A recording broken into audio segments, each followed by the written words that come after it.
কুন্তলাকে হাতে নাতে ধরেই সুদীপার জীবন রক্ষা করলো পরমা।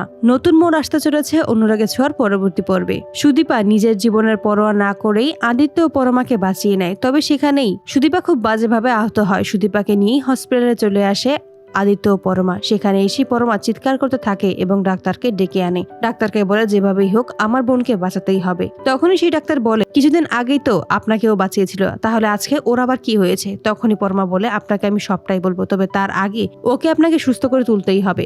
তখনই ডাক্তার সুদীপাকে নিয়ে ভিতরে চলে যায়। তখনই সেখানে সুদীপার চিকিৎসা চলতে থাকে। তবে ডাক্তার এসে জানায় পেশেন্টের অবস্থা খুব একটা বেশি ভালো নয়। আপনারা প্রার্থনা করতে থাকুন যেন কোনো একটা মিরাকেল ঘটে যায়।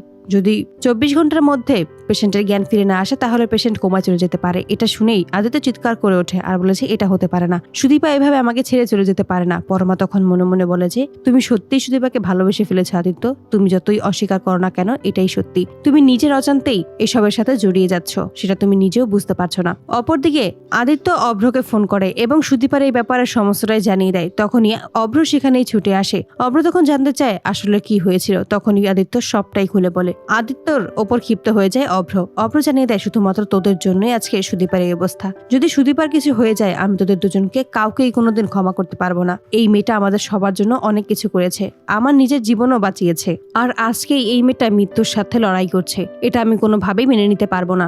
অপরদিকে কুন্তলা খোঁজ পায় যে সুদীপা অ্যাক্সিডেন্ট করেছে এবং সুদীপা হসপিটালে আছে। তখনই কুন্তলা প্ল্যান করে যে এটাই সেই মহাসুযোগ, এই সুযোগ কোনোভাবেই হাতছাড়া করা যাবে না। তাই কুন্তলা চলে আসে হসপিটালে, সুদীপাকে সেখানেই শেষ করে দেবে এমনটাই প্ল্যান করে। অপরদিকে পরমার খুব চিন্তা হতে থাকে সুদীপার জন্য। ডাক্তার তখন জানায় আমরা পেশেন্টকে কেবিনে শিফট করে দিচ্ছি, সেখানেই থাকবে, 24 ঘন্টা না গেলে আমরা কিছুই বলতে পারবো না। অপরদিকে কুন্তলা যখনই চলে আসে তখন সুযোগ বুঝেই কুন্তলা চলে যায় সুদীপার কেবিনের ভেতর। অপরদিকে পরমার কেন যেন মনে হতে থাকে সুদীপার কোনো বিপদ, সুদীপা নিশ্চয়ই কোনো বিপদের মধ্যে পড়েছে। তার কেন এমনটা মনে হচ্ছে পরমা নিজেও বুঝতে পারে না। তাই তৎক্ষণাৎ সুদীপাকে দেখার জন্যই চলে আসে কেবিনের ভেতর। সেখানে এসেই দেখতে পায় যে কুন্তলা সুদীপার ক্ষতি করার চেষ্টা করছে। তখনই চিৎকার করে বলে থাকে আপনি এখানে কি করছেন? আপনি সুদীপার ক্ষতি করার জন্য এসেছেন তাই না? আমি আপনাকে ছাড়বো না।